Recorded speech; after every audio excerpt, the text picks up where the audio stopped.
আমি বইয়ে বেসিক্যালি প্রত্যেকটা বইয়ে কিন্তু অনেকগুলো রুলস থাকে, অনেকগুলো শব্দ থাকে, বাট এখানে অনেকগুলো শব্দ আছে, সবগুলো শব্দ আমরা শিখবো না। পরীক্ষার জন্য কয়েকটা শব্দ আমি দাগিয়ে দিব, যে শব্দগুলো বলবো সেগুলোই মনে রাখার চেষ্টা করবে, কারণ সবগুলো শব্দ আমাদের জন্য ইম্পর্টেন্ট নয়। সো আমরা 42 পেজ নাম্বারের রুলস 2 তে চলে যাব। আমরা কয়েকটা শব্দ দাগাবো। Number 2, vegetables. ভেজিটেবলস শব্দটা দাগাবো। পরীক্ষা যদি আসে কোনো সেন্টেন্সে কারেকশনে ভেজিটেবল, বাট আমরা লিখবো ভেজিটেবলস, কারণ ভেজিটেবল শব্দটার বেসিক শব্দ হচ্ছে এস যুক্ত, এস যুক্ত, ঠিক আছে? তাহলে ভেজিটেবলস নিচে আমরা দাগ দিব। তারপর হচ্ছে মার্কস, একটা শব্দ দাগাবো, মার্কস, নাম্বার, যেটাকে আমরা মার্কস বলি, যে তুমি কত নাম্বার পেয়েছো, মার্কস। এই নাও এই শব্দটা একটু দাগ দিব। ওয়ার্কস মানে রচনা বলি, ওয়ার্কস, রচনা বলি। এই ওয়ার্ক শব্দটার পাশে একটু লিখে রাখো কোন লেখকের নাম উল্লেখ থাকলে, কোন লেখকের নাম উল্লেখ থাকলে এই কথাটা একটু লিখে রাখো, যাতে তোমাদের পরে বুঝতে সুবিধা হয়, ঠিক আছে? ওয়ার্কস।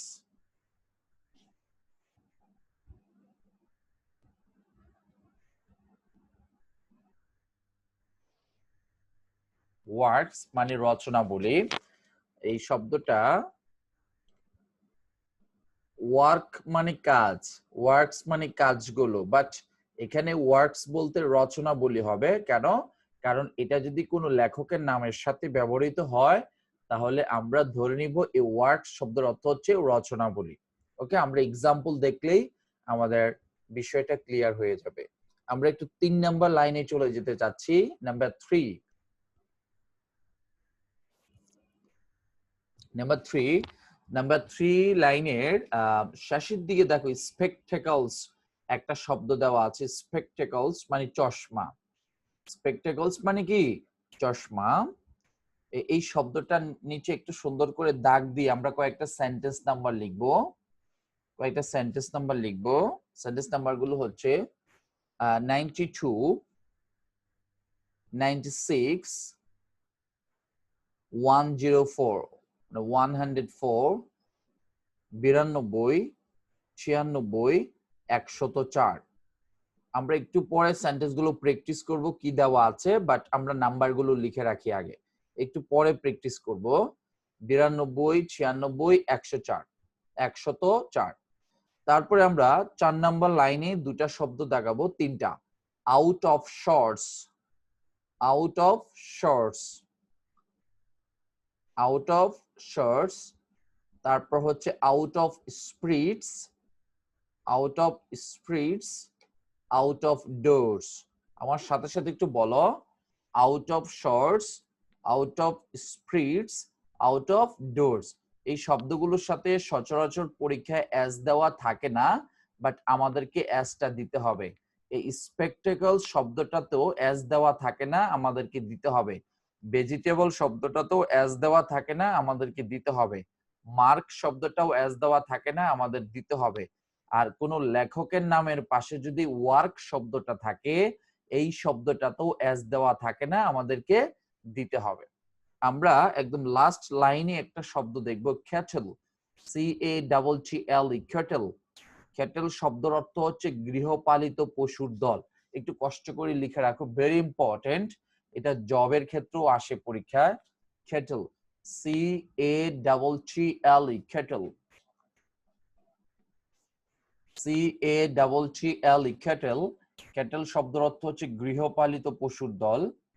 CATTL, cattle. ক্যাটেল শব্দের অর্থ হচ্ছে গৃহপালিত পশুর দল।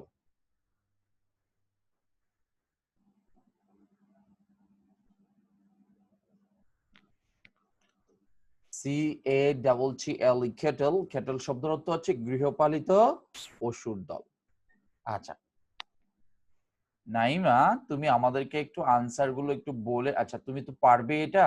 আচ্ছা কেউ কি এক্সাম্পল করে আনসার বলতে পারবে? আমি তো মোটামুটি বুঝাই দিছি, কেউ কি বলতে পারবে? অন্য কেউ যারা 10টার বেচ এবং 1টার বেচের, তারা বলবে। অন্যরা তো ক্লাস পেয়েছো, 10টা এবং 1টার বেচের কেউ কি বলতে পারবে? জি বলো, তাহমিনা বলো। জি ভাইয়া। জি নাম্বার 1 সেন্টেন্সটা কি হবে answer? Cattle is grazing in the field. আচ্ছা, গৃহপালিত পশুর দল মাঠে বিচরণ করছে, এখানে কারেকশনটা কি হবে?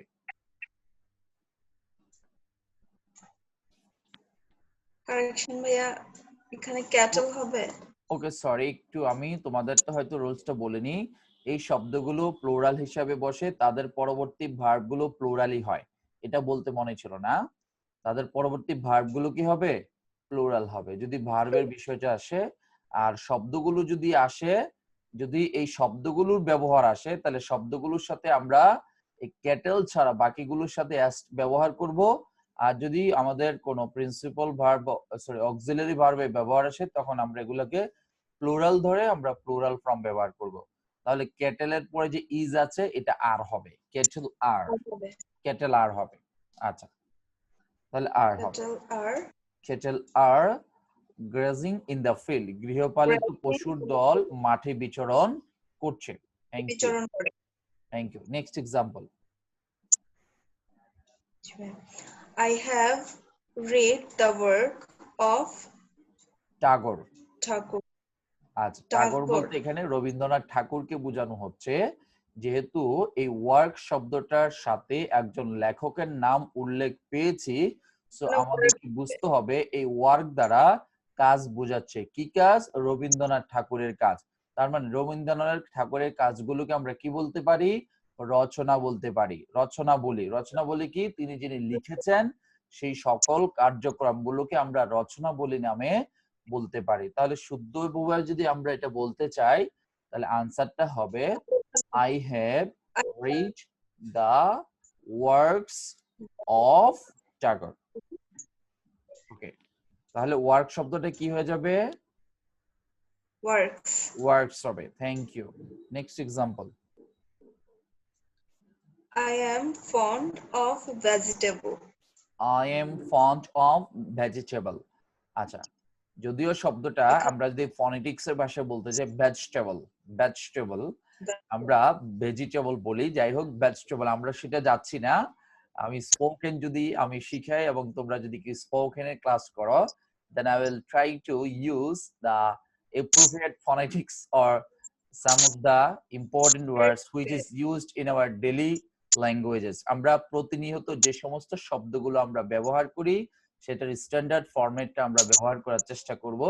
যদিও as a teacher I should use these words, but আমরা বোঝার সুবিধার্থে আমরা ব্যবহার করছি।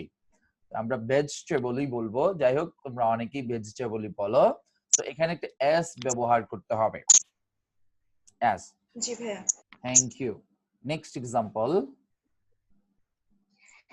He is out of shirt or out of spirit.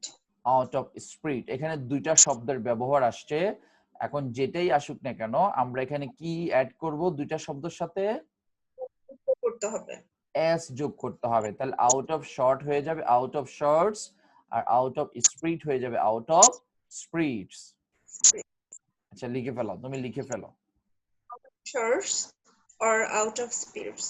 Good, thank you, thank you. তোমাদের উচ্চারণ অনেক ভালো হয়, চমৎকার, মাশাআল্লাহ। আচ্ছা, সবাই কি চারটা এক্সাম্পলের সলিউশন লিখতে পেরেছো? ওকে, ফাইন। তাহলে আমি বেসিক্যালি আবার একটু বলি যে আমরা কিছু শব্দ শিখেছি, এই শব্দগুলোর সাথে পরীক্ষায় যদি আসে কারেকশনের ক্ষেত্রে এস দেওয়া থাকে না, আমাদেরকে এসটা লিখতে হয়। আর একটা শব্দ আমরা শিখেছি সেটা হচ্ছে কেটল। এই কেটল শব্দটা দেখতে মনে হয় সিঙ্গুলার, কোনো এস বাই এস কিছু নাই, কিন্তু বাট বেসিক্যালি শব্দটা প্লুরাল। সো আমাদেরকে তাদের এটাকে প্লুরাল ধরে আমাদেরকে প্লুরাল ফর্ম ব্যবহার করতে হবে। তাহলে কেটেলের পরে ইজ ব্যবহার না করে আমরা আর ব্যবহার করব। সবাই নিশ্চয়ই বুঝতে পেরেছে ইনশাআল্লাহ। আমি কি অন্য আলোচনায় যেতে পারি? জি, থ্যাংক ইউ। শরীফা, তুমি কি বুঝতে পেরেছো? জি ভাইয়া, বুঝছি। এখন তোমাকে জিজ্ঞেস করলাম, তুমি কি খুশি হয়েছো? জি ভাইয়া, অনেক ধন্যবাদ। ওয়েলকাম। আচ্ছা ঠিক আছে। ফজদা রাব্বি, তুমি বুঝতে পেরেছো? জি ভাইয়া 100%। Thank you. দীপা বুঝতে পেরেছো? দীপা, দীপা বুঝতে পেরেছো? কি বুঝতে পেরেছো অপি? 100% বুঝতে পেরেছো? ঠিক আছে। সোনিয়া বুঝতে পেরেছো? সোনিয়া, জি ভাইয়া 100%। জি। মনি বুঝতে পেরেছো? সাইফুল বুঝতে পেরেছো? সাইফুল, জি আসসালামু আলাইকুম। জি ভাই বুঝতে পারছি। সাইমা আপু বুঝতে পেরেছো? আলহামদুলিল্লাহ বুঝতে পারছি। ওকে। জাহানারা, জি ভাই আলহামদুলিল্লাহ বুঝতে পারছি। ইয়াসিন, জি ভাই আলহামদুলিল্লাহ বুঝতে পারছি। ওকে। তাহমিনা রুল 71 একটার বেচ মনে হয়। তাহমিনা রুল 71 বুঝতে পেরেছো? জি ভাইয়া।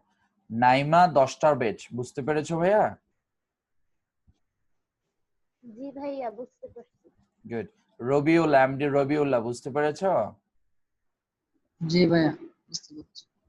সবাইকে একসাথে জিজ্ঞেস করতে চাচ্ছি, সবাই কি বুঝতে পেরেছো?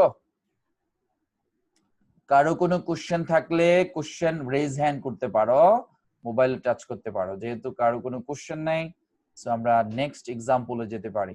Thank you so much. Thank you.